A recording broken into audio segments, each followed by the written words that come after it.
Yo, salut tout le monde, c'est Final Fight 4 à l'appareil, j'espère que vous allez bien.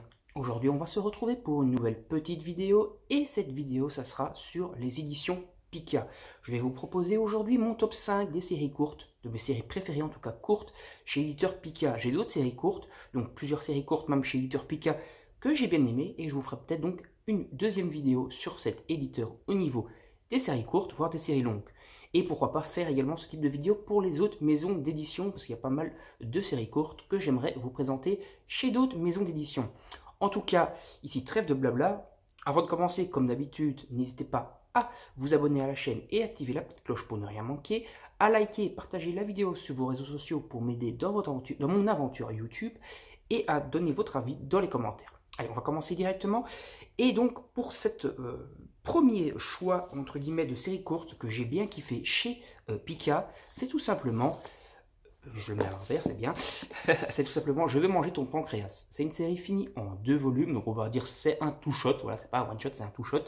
Je suis pas sûr qu'il y ait une édition intégrale qui existe, en tout cas, il y a un film qui suit très fidèlement le manga, et avec une très bonne musique également, donc je vous invite également à essayer le film si vous voulez. Pourquoi pas?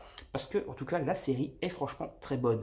Par contre, encore une fois, c'est pas à mettre en toutes les mains. C'est une série où il va falloir un peu s'accrocher émotionnellement. C'est une série très mélancolique, parce que tout simplement, cette série va traiter d'un sujet très sérieux qui est le cancer du pancréas.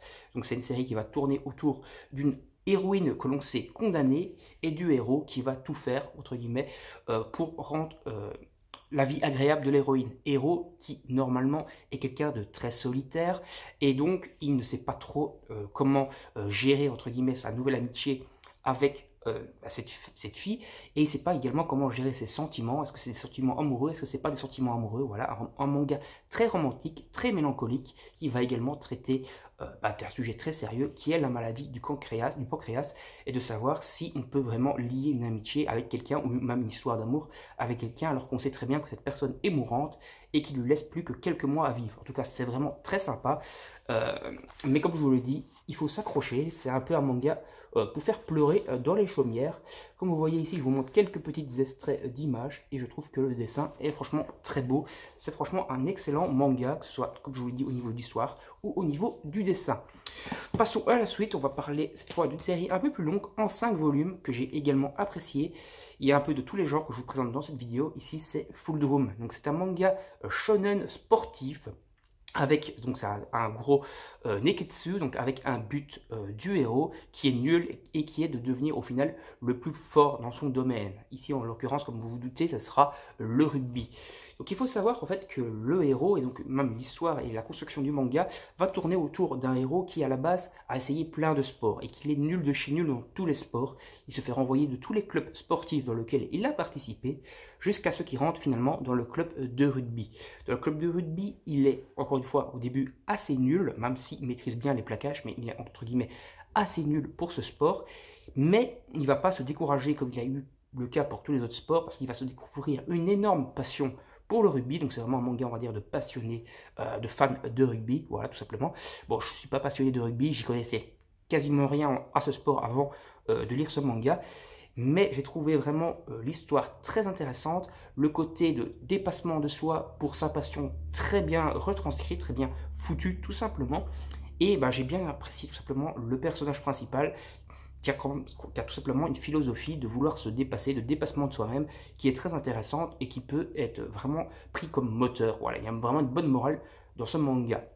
Alors il faut savoir que le manga, donc il a un début, un milieu et une fin qui est un petit peu bizarre, parce qu'au final, donc on va dire, il y aura vraiment dans ce manga en 5 tomes un seul énorme vrai gros match officiel de rugby, puis il y aura une ellipse et on aura la fin. Donc on aura quand même une vraie fin, donc c'est pas un manga rushé, c'est un manga qui a été construit comme ça en 5 volumes, et franchement je vous le dis, j'ai vraiment bien apprécié. Moi en plus qui ne connaissais pas grand chose au rugby, j'ai appris pas mal de règles et pas mal d'infos sur ce sport qui peuvent être intéressantes. Voilà, ne fût-ce que pour la culture générale, c'est cool de savoir un peu plus sur les règles, sur comment se placent les différents joueurs sur le terrain, de combien est composée une équipe, quel est le rôle de qui, de quoi, voilà, un peu la maîtrise des points, comment on utilise les points, les mêlées générales, les machins. Franchement, pas mal d'infos et c'est franchement très sympa. Maintenant, on va encore passer à un manga mélancolique, encore en 2 tomes, et ça sera 5 cm par seconde. Encore une fois, un manga mélancolique où il y a un film avec une très bonne musique. Voilà, tout simplement, c'est un manga où le film a une très bonne musique. Ici, j'ai personnellement comparé, parce que pour Qui veut manger son pancréas, j'ai autant apprécié le film que le manga. Ici, j'ai préféré le manga, qui est encore une fois très mélancolique. Alors, il faut savoir que, parce que j'ai entendu ça des échos de certaines personnes qui pensaient que c'était un truc pervers en cause du titre, ça n'a strictement rien à voir. En fait, 5 cm par seconde, c'est la vitesse à laquelle tombent les feuilles de cerisier, donc les pétales de cerisier, voilà, du moment où il tombe de l'arbre jusqu'au sol, il tombe de 5 cm par seconde. Voilà. Donc on va avoir à peu près dans ce tome-ci l'histoire lorsque nos 2 héros seront enfants. Ils vont commencer à une histoire d'amour vraiment très enfantine, donc voilà, du romantisme. C'est plus du romantisme que de la mélancolie, même s'il y a quand même une touche de mélancolie plutôt sympa. Et au final, leurs parents vont déménager et vont donc se retrouver séparés. Ils vont quand même essayer d'entretenir une relation à distance.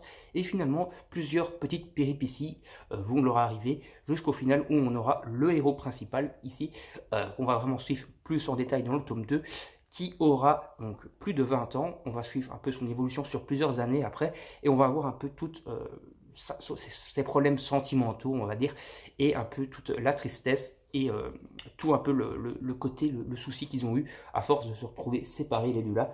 Voilà, donc c'est pas mal, c'est un peu mélancolique. Le héros ici est assez dépressif, je te retrouve surtout dans le tome 2. Voilà, donc c'est un manga, comme je le dis, assez mélancolique, même s'il y a pas mal de romances. Mais si vous êtes déjà quelqu'un de super déprimé de base, voilà, ça va peut-être vous mettre encore un peu plus mal parce que le mec est super déprimé et vous allez peut-être vous retrouver également un peu dans le personnage. Voilà, ça a un peu été mon cas de me retrouver un peu dans le personnage du garçon. Et voilà, c'était sympa, j'ai franchement bien apprécié ma lecture. Je vais vous montrer quand même quelques planches qui sont quand même vraiment très bien dessinées, très bien retranscrits. Et voilà, franchement des beaux paysages, des beaux dessins, des beaux personnages bien dessinés et des fonds de décor quand même assez travaillés. Franchement, un bon manga encore de chez Pika. Alors il me reste 2 séries à vous présenter. Je vais d'abord passer par une filière de Pika qui est Nobinobi. Alors il faut savoir que Nobinobi c'est donc une filière de Pika, c'est la gamme enfant de Pika. Mais pourtant, ce manga, je ne le mettrai pas spécialement dans la gamme enfant, puisqu'il s'agit de Astra. Astra Lost in Space, donc un manga, donc sans prononciation comme d'habitude pourri, mais on s'en fout, vous avez l'habitude avec moi. Donc Astra, c'est quoi? C'est un manga où en fait un groupe de lycéens, donc on se trouve dans le futur, et en fait des voyages scolaires sont organisés dans l'espace. Et ce groupe de lycéens va se retrouver perdu dans l'espace, parce qu'en réalité, ils vont se retrouver sur une planète là où ils étaient censés passer leur séjour scolaire, ils vont se faire happer par une espèce de vortex et ils vont se retrouver sur une planète hyper loin de la Terre. Et ils vont trouver un vaisseau et ils vont faire tout un plan pour essayer de rejoindre la Terre, enfin leur planète d'origine, on va dire leur port d'attache. Et pour rejoindre ce port d'attache, ils vont donc devoir avancer avec leur vaisseau de planète en planète parce qu'ils n'ont pas assez de carburant, pas assez de vivres pour faire le trajet d'un coup. Et donc ils vont devoir s'arrêter sur chaque planète et trouver des vies, trouver de la nourriture, et il y aura chaque fois des péripéties sur les différentes planètes, où ils vont rencontrer des aliens, des autochtones, où la planète elle-même sera hostile, avec par exemple des plantes qui vont lancer du pollen meurtrier ou empoisonné, et tout ça, et donc ils vont devoir vivre et apprendre à survivre. Également, on aura toute une histoire très intéressante qui sera développée autour de chacun des protagonismes de l'histoire, et on va apprendre un peu qu'est-ce qui les lie tous ensemble, pourquoi ils se retrouvent tous envoyés là-bas, et toutes ces histoires et toutes ces révélations seront vraiment très intéressantes, et tout un plan de l'histoire sera franchement très sympa, l'histoire entre guillemets du monde, l'histoire un peu du lore tout simplement du manga Astra Lost in Space. C'est un manga en 5 tomes, mais en 5 tomes très bien développé. Il faut savoir que les tomes sont assez copieux, ils font à peu près 200 pages, et le dernier fait quasiment 250 pages, donc on a pas mal de lecture quand même. Le manga est quand même assez rempli en lecture, et les dessins sont franchement très beaux. Voilà, c'est franchement un manga que je vous invite à vous procurer, et je trouve franchement que chacun des personnages est très bien décrit, très bien travaillé. C'est franchement un manga avec un très bon background.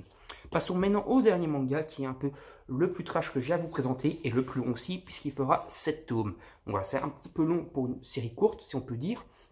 Mais bon, une série courte, pour vous c'est quoi? C'est 2-3 tomes ou ça peut aller de 1 à 10 tomes? Voilà, pour moi, une série courte, elle est aussi de 2 voire peut-être même un one-shot, jusqu'à 8 tomes. Voilà. Mais je vous ferai peut-être d'ailleurs une vidéo spéciale dédiée au one-shot, parce que je commence à avoir pas mal de one-shot. Bon, trêve de blabla.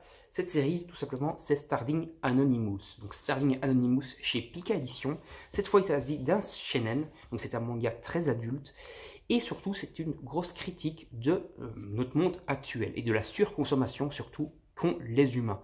Dans ce manga ici, on aura l'effet inverse. C'est-à-dire qu'il y aura des espèces de créatures un peu, tout simplement, à la The Promised Neverland, qui vont en fait se nourrir d'humains, qui auront des fermes d'humains. Voilà. Et donc, en fait, la surconsommation sera ici pour les humains, c'est-à-dire que les humains seront exploités. On aura des humains qu'on va engraisser avec des espèces de tuyaux, comme les humains engraisser, c'est ça que j'ai dit, ouais, je crois que j'avais bugué sur le mot.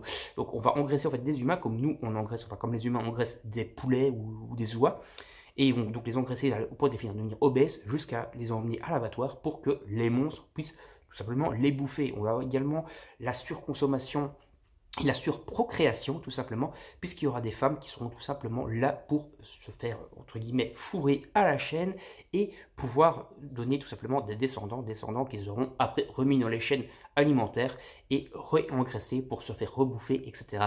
Et pour pouvoir un peu, tout simplement, la surexploitation du bétail. Sauf que là, ça sera des humains. Donc c'est un manga très critique, entre guillemets, de la façon de vivre de notre monde actuel avec la surconsommation de nourriture. Bien sûr, il s'agit d'un manga hyper méga gore où des personnages vont se retrouver franchement entre la vie et la mort, et il y aura beaucoup de trash. Je vous invite surtout sur les 4-5 premiers tomes qui sont vraiment excellents. La conclusion laisse parfois un petit peu à désirer, même si elle a tout simplement, elle est là tout simplement, il y a une conclusion, quoi. L'histoire n'est pas trop rushée, n'est pas trop bâclée. Mais les 5 premiers tomes sont quand même bien meilleurs, je trouve. Mais en tout cas, c'est quand même une bonne série que je vous invite à découvrir et qui est encore disponible dans le commerce. Oui, parce que je me suis arrangé de vous prendre des séries, tout simplement, que vous pouvez découvrir si vous le souhaitez. Elles sont encore disponibles dans le commerce. Parce que j'ai des mangas séries courtes en arrêt de commercialisation, c'est peut-être pas trop intéressant pour vous. Parce que si vous voulez les tester, si sont en arrêt de commercialisation, vous allez peut-être devoir mettre le prix pour les trouver. Alors ici, ils ne sont normalement pas trop chers. Bon, alors on va s'arrêter là pour ce blabla. Avant toute chose, je tiens à préciser que je n'ai pas été contacté par Pika, donc cette vidéo, je la fais tout simplement en mon âme et conscience. Ce n'est pas une vidéo sponsorisée ou en partenariat. Peut-être à l'avenir, on verra. En tout cas, ici, il n'y a pas de partenariat et il n'y a encore jamais eu de partenariat sur la chaîne. Voilà, trêve de parenthèse. On va s'arrêter là. N'hésitez pas, comme je vous l'ai dit au début de vidéo, à liker et partager la vidéo sur vos réseaux sociaux, à vous abonner à la chaîne et activer la petite cloche pour ne rien manquer. Moi, je vous dis salut, à la prochaine. Bye bye tout le monde.